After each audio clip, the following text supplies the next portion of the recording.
So yun po mga idol, no. Yan, inabot na po kami ng gabi dito. Doon po banda si Dudoy.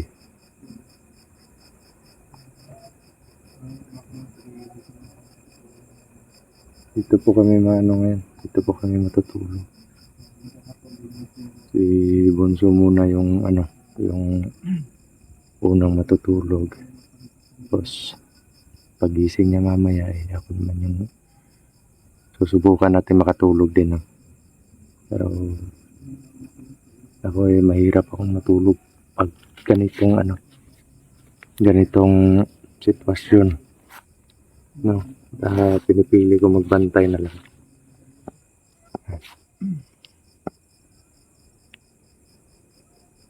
Grabe. Ang dami pong kalaban kanina, mga idol. At gusto naming umatras kanina. Pero kanina namin yung hanay nila papunta sila doon sa hindi lang namin na video. Pupunta na sila, nakita namin sila pero papasok na sila doon sa kampo nila. So mas pinili namin manatili muna dito. Kasi parang hinati nila yung hukbo nila yung kalahati doon sa daanan palabas. Tapos yung kalahati naman papunta doon sa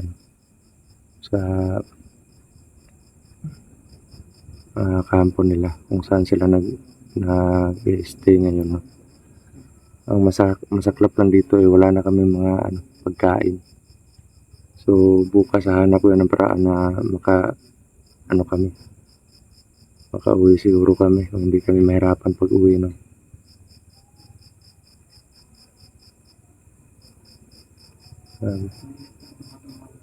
Dinig na dinig dito yung nung sa bayan. No?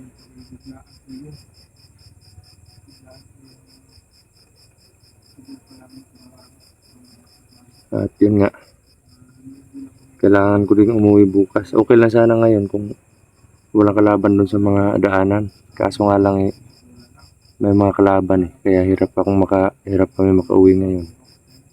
Kasi yung pamilya ko wala ng bigas, tapos pasokan na naman ng mga bata or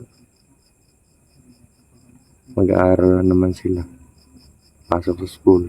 Saging lang yung kinain nila kanina. So kailangan ko umuwi. Susubukan natin makautang ng bigas. No?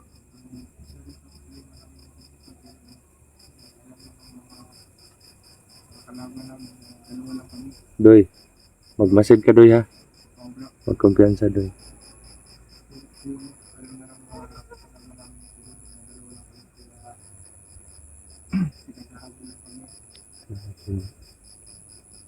Dito?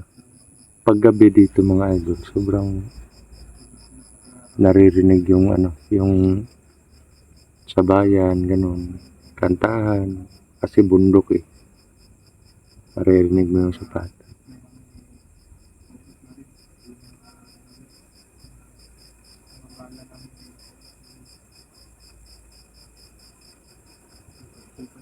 Hanggang kailan yata yung hanggang kailan pa ba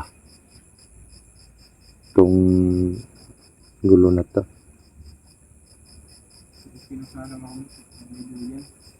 Kasi minsan po naiisip ko yung dating buhay namin ng mga anak ko dun sa bundok nung hindi pa ako nakalabas sa mananabas noon. I-share ko lang po yung kaibahan. Noon po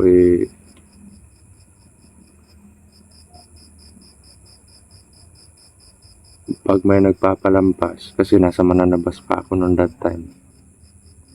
Kunwari may isang mananabas na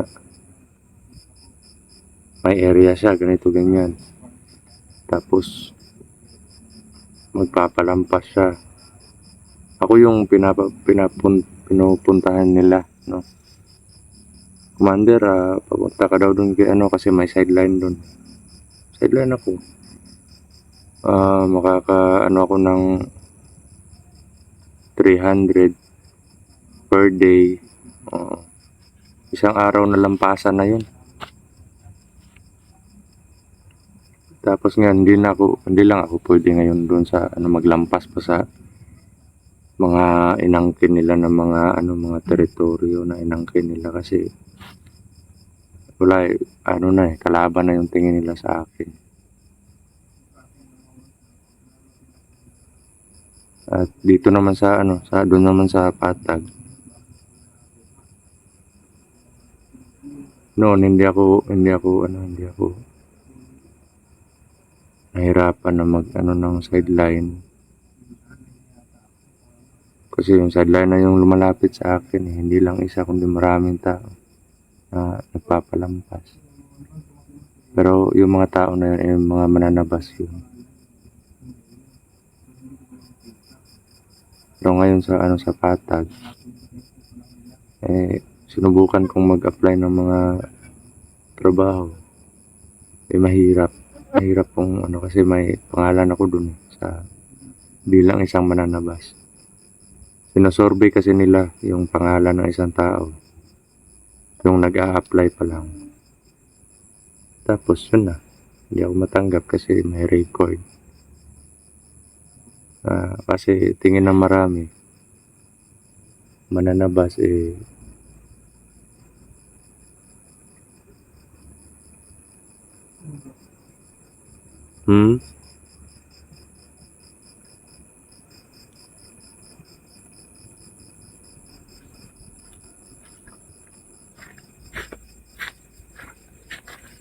na yan. Tingin ng marami mananabas masama. Hindi naman masama yung mananabas. Naging masama lang yun dahil dun sa mga dating miyembro na mananabas na tumiwalag at gumawa ng mga kasalanan. Kaya yun yung nangyari na gumawa ng mga karumal-dumal na pagpatay, ganon. Kaya masasabi talaga ng iba na pag mananabas ka masama ka. Pero hindi po lahat. Nagsimula po ang mananabas bilang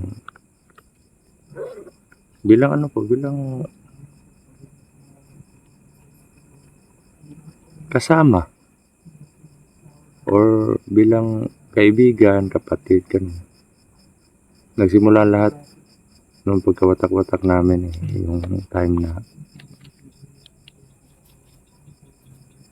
yung time po na namatay yung leader talaga namin.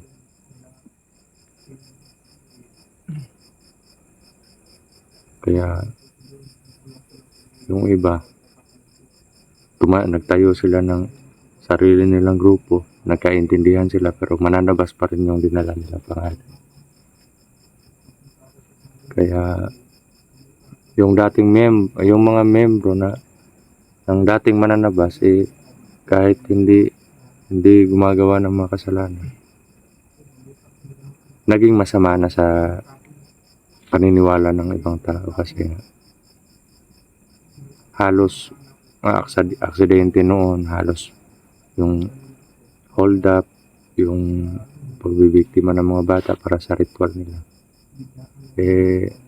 halos napapabalita na puro mananabas ang gumawa. Kaya yun, ngayon hirap talaga na maghanap ng trabaho. Minsan may nahahanap akong sideline, 250 per day. Pero okay lang sana kung straight or sa isang linggo 5 beses, ganon. Okay na yun. Mabubuhay na kami hindi na ako maproblema sa bigas, pambaon ng mga bata. Pero wala iba-iba po. Kasi yung sideline na lang, 1 day per week, minsan 2 days per week, 250 per day.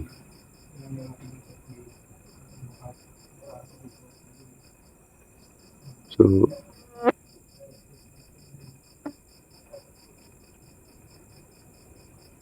kung hindi lang sana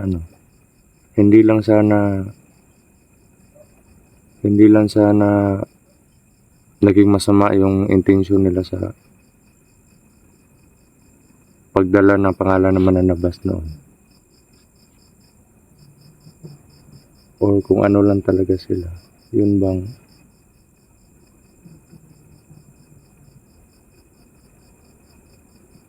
kumbaga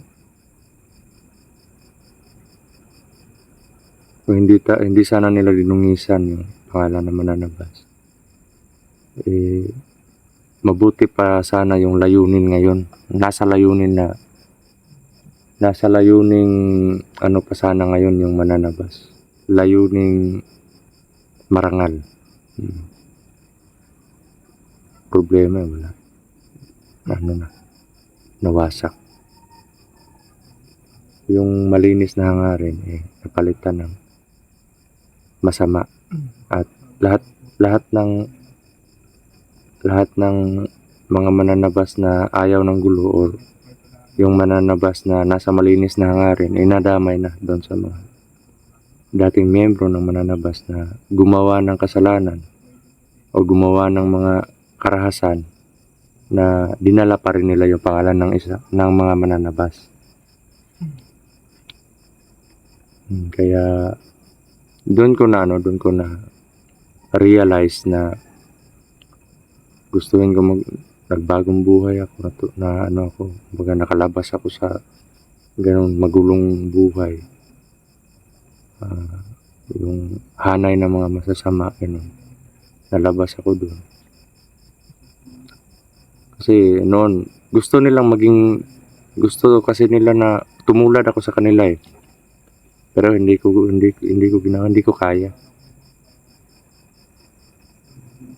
Tapos yung napag-isip-isip ko na yung mga tao ko kailangan mauna na silang magbagong buhay kasi mahihirapan silang lumabas pag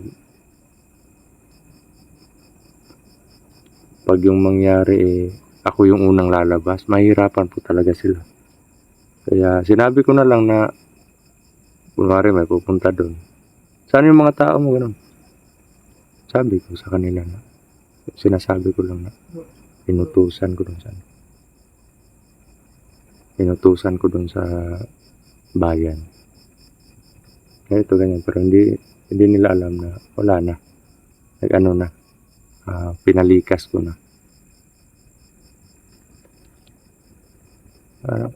Parang dito sa likod ko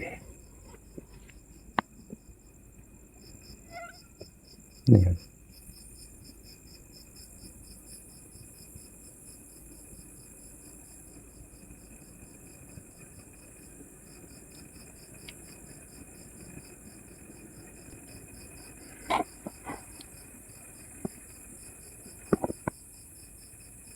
Meron dito sa likod ko.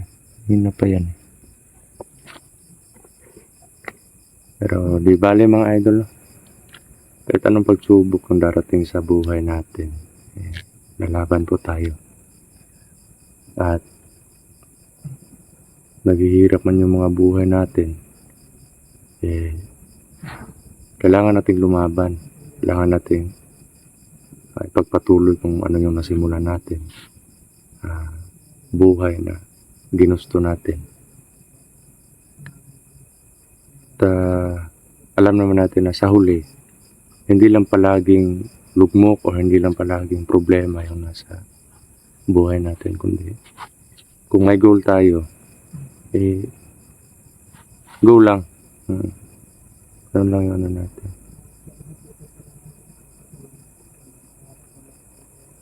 Yung iba nga tingin ng karamihan wala nang pag-asa, pero yung taong sinasabihan nilang walang pag-asa patuloy pa rin nangangarap or patuloy pa rin lumalaban para makamit yung goal niya sa buhay. Kaya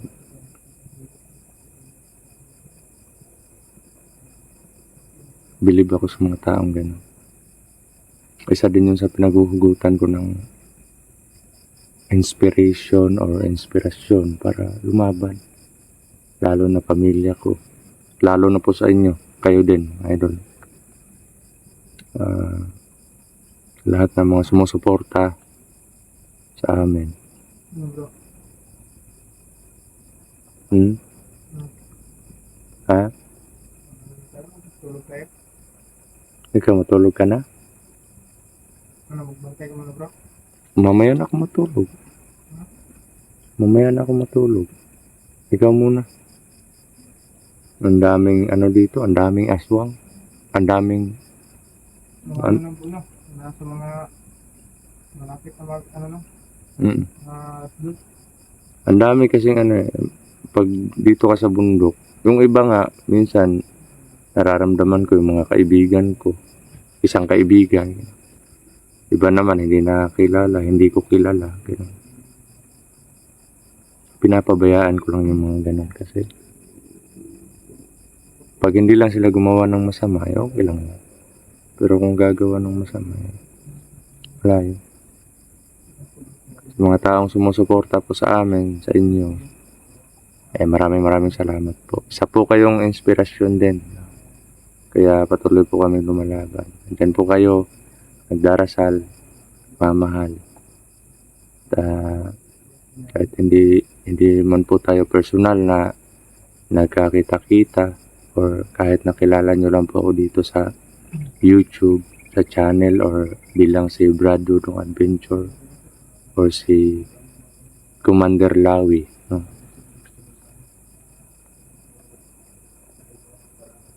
Sobrang na-appreciate ko po yung pagtanggap nyo sa akin bilang isang kapatid, bilang isang anak. At saludo po ko sa inyo mga idol. At pagpatuloy nyo lang po yung goal nyo sa buhay mga idol. Lahat po tayo may pangarap. Kanya-kanya man yung pangarap natin. Iba-iba man yung pangarap natin pero iisa lang yung layunin natin or isa lang yung goal natin na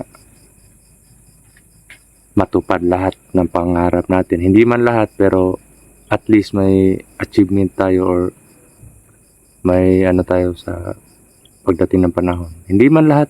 No? Basta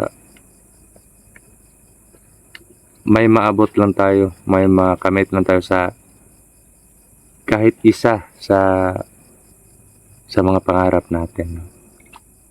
So, kanina pa to eh. Nang aaway na to eh. Inuurasyon na, inuusalan ako eh. Makakatikim ka talaga ngayon. Daming ano bro no?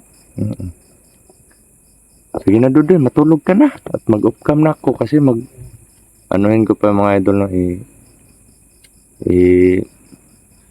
ano ko yung battery ng cellphone. Titipirin para ano kasi wala tayong power bank eh. So yun. Maraming salamat po mga idol. Mega love shoutout po sa lahat. At ito po si Brad Dudong Adventure. Nagsasabing mahal na mahal ko po kayo lahat.